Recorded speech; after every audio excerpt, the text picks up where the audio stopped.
Hello and welcome to Patrick's Models and Transport. So we're going to have a look at the Lima BR39. This locomotive was sort of misbehaving the other day. It hadn't been used for, been sitting around on a layout. It hadn't been used for some days, and it was tending to hiccup, meaning to stall and then it didn't want to start again. And this locomotive generally plays these tricks when it's not been used for some time. And I know we're going to open it together so that I show you how it's made. So I'm not going to take the boiler off because, so this locomotive here, if we look at it, I'm putting it here on the side. It's a nice sturdy model, so it doesn't suffer if it stays a bit on its side.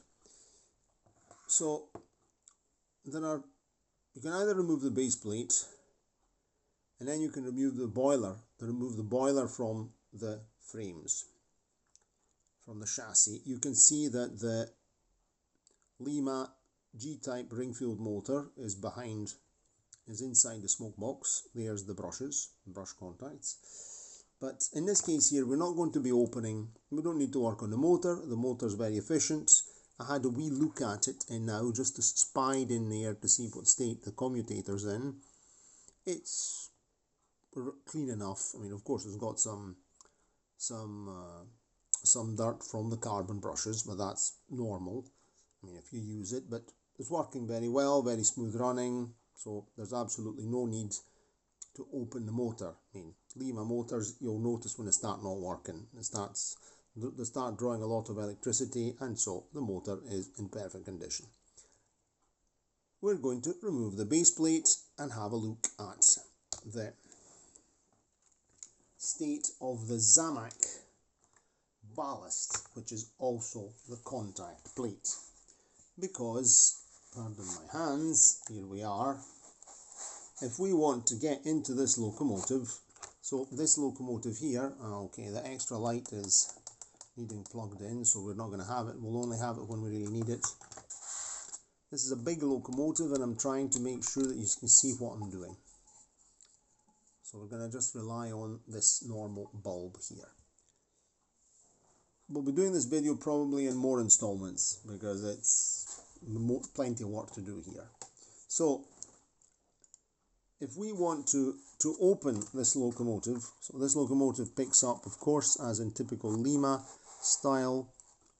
In this case, these wheels pick up one polarity and the opposite wheels of the tender pick up the other ones. You can see that the pickup wheels on the tender are quite dirty. In fact, on this occasion, we'll also clean the tender wheels because the pickup wheels tend to pick up dirt. The non-pickup wheels are nice and clean. The pickup wheels are extremely dirty, are beginning to be very dirty.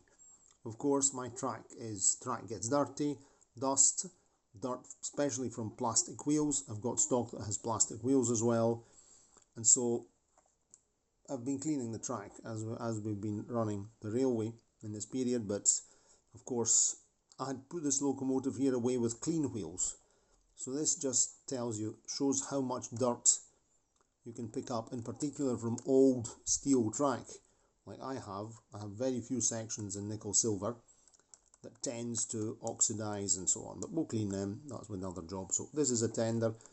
The tender clips open. When I did eventually clip it open, it broke, so because it's very old brittle plastic, I fitted a screw in there and camouflaged it, painting it red underneath, and cleaned. When I did the big general servicing, I also dismantled the bogies and lubricated the axles with technical petroleum jelly so that everything runs nice and smooth, because this had got very, very squeaky in time. Okay, so that's enough. 4 minutes already. Let's open this base plate. So to dismantle this locomotive, there are two. So if we want to remove the boiler, the body, let's say, or the boiler from the chassis, we have to open this screw here and we have to unscrew this contact pin here, and then the boiler will separate from the chassis, and we'll have a powered chassis with the motor. But we're not interested in doing that. What we'll do, we're just wanting to open the base plate. So to open the base plate, all we have to do is open this screw and this screw here. So let's begin from this screw.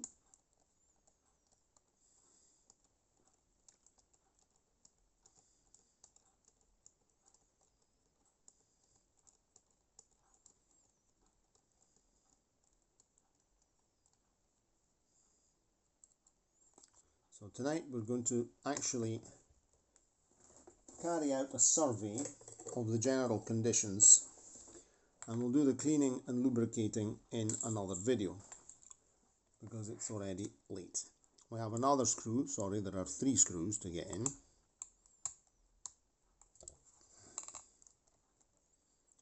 This right ring finger of mine is still slightly out of commission.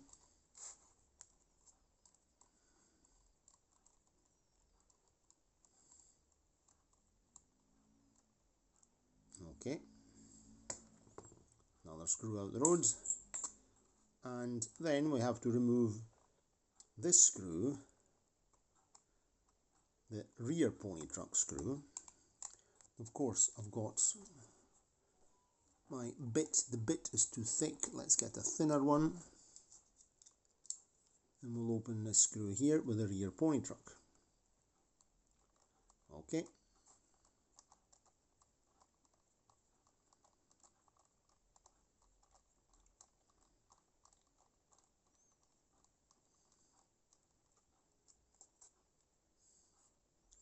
I'll just lift this boy out. Pony truck. This screw only holds the pony truck in place, so the base plate is held on by 1 2 screw by 2 screws and by a 3rd screw here at the front. So now we'll take the front pony truck out. You can see that the front pony truck also picks up electricity. So this is a very, very good pickup system, this locomotive. There's a little spring. Let me get a pair of tweezers. There's a wee spring here, there. So we'll keep that. That has to go in there. And now we're going to lift up the base plate and see how things are getting on. So you can see that the base plate has a contact plate under here, and here we can see that there's some dirt there. So I applied a light quantity of technical petroleum jelly in this locomotive.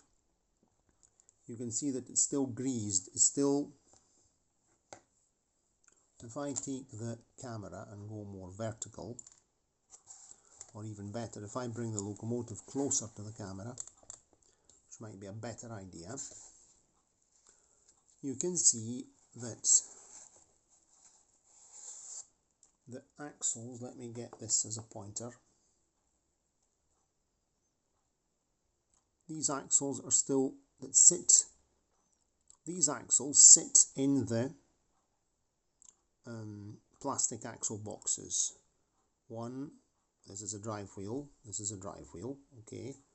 This axle sits in the drive boxes. This axle, in axle boxes. This one also sits in an axle box. This one here sits in the axle box, but it also comes in contact with the zamak ballast, which is here.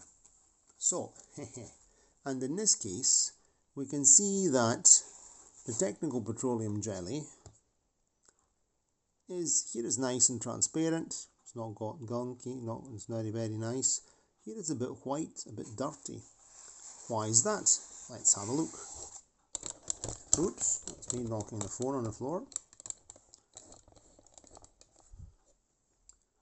And even on here, even on the base plate, we can see some kind of grime there. And this is technical petroleum jelly, in my opinion, mixed. It's kind of metallic. This is mixed with zamak. Why?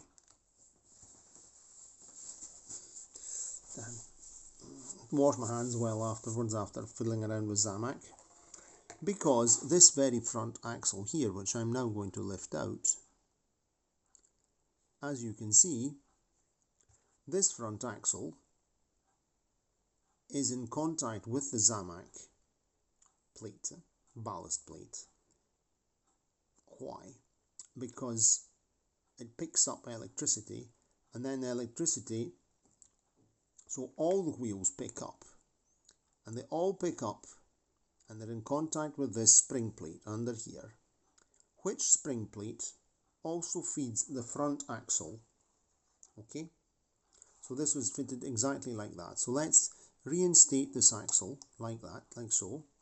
So let's say that the spring plate is here, the locomotive is picking up electricity from this wheel, this wheel, this wheel, this wheel, these three wheels here, the respective axles.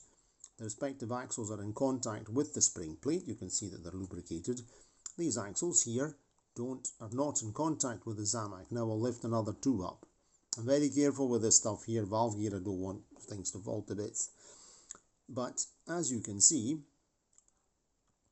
these wheels, and I could demonstrate with a little slip of paper, if I have one, I can pop the scissors. I'm just making a wee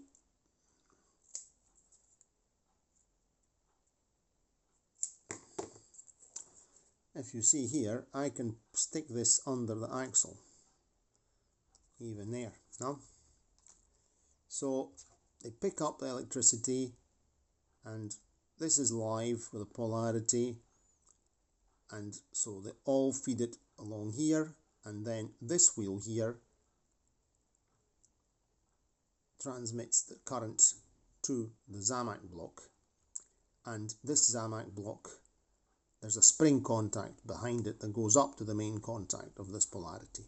So if I lift this up and this up, watch, you'll see that the second axle sits in the axle boxes, the plastic axle boxes, and doesn't come in contact with the zamak base plate. So there's absolutely no, this here's the point, but this is very, very important. This is how electricity is, the polarity, the current, is fed through this zamak block to a spring at the back and up to the contact which is there. Now, I would even be tempted to take the thing out and show you the whole thing. Yes, that lifts out. In fact, I think we're going to definitely lift this out. You can see that it's spring loaded. See? But the weak point of this design is that this zamak is subject to wear. So this wears down. This is a problem, because in time this zamak here will wear down, and this is why the technical petroleum jelly here is very dirty, because it's mixed with worn remains of zamak. Zamak is getting worn down by the front axle, and it's causing this kind of dirty grime. This is a mix of technical petroleum jelly and zamak dust. So this is the weak point of this design, which is really a pity, because it's a very, very, very good locomotive, but with a very weak. This is the inherent weakness in this design, that this part here is subject to wear, and it's not just any part. This is a very important. You see the spring loaded. I'd like to see if I can pop it out just to show you the thing. There we go, there it is. I think I'm going to be very careful and gingerly, but super gingerly, lift these wheels out. I'm never a big, I don't really like lifting things out much here, because then things go, all sorts of unpleasant things can happen. but let's try and do it. I'm trying to also not cover things with my hands. Pardon me.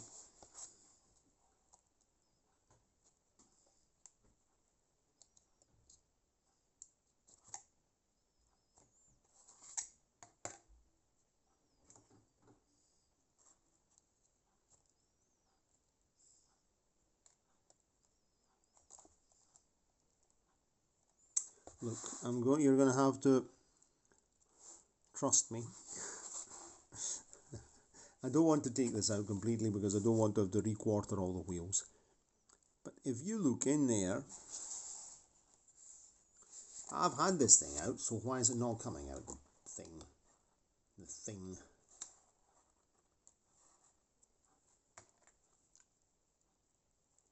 Because I had to lift it out of the other end as well. Okay. Perfect. Let's get it out. This way we can clean it properly. Okay, we'll now lift this out and slide it out of the wheel set.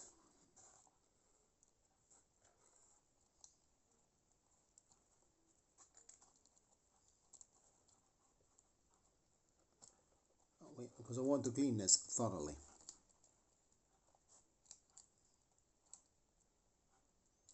What an utter useless design. Okay, there we go. Righto, there we are. So here's our block of zamak. It's efficient because it adds weight. There's a big zamak block in the boiler as well, but this is a weak point. Look how worn that is. And it's slightly worn here as well, so it comes in contact here as well. You can also see another thing, that this block of zamak is subject to some slight warping there, but not here. But the problem is that this wears down. This is a weak point. So you can see here at the back, under the zamak ballast block, which is conductive, we have a little plate. There we go. So the zamak, the wheels, pick up the electricity from here, the axles, the base plate. Everything goes through this point where the axle is in contact with the zamak block, and then the zamak transmits conductivity to this copper plate under here, this brass plate here, right through there up to the motor, and that's one polarity, motor and lights. The other polarity comes from the tender over here. So this is why, and so it's good that we did remove the zamak block, because we'll have to clean these axle boxes thoroughly, because here the technical petroleum jelly has mixed with the zamak dust. And there we are. The problem is that when eventually this here presses down on a spring, so anyway it compensates for any wear because it's spring loaded, so this is always pushed down towards the axles. But the problem is, if this here were to get more and more worn down by constant use, there would be no more contact between the axle of the first wheel set and the zamak, and so drive problems, stalling. And this locomotive started to have these effects at the beginning. The locomotive's cold, then after it gets warm, it starts running. So what happens when it sits, this dust, this mix of zamak dust and technical petroleum jelly, which technical petroleum jelly is conductive, actually hinders conductivity until it wears off.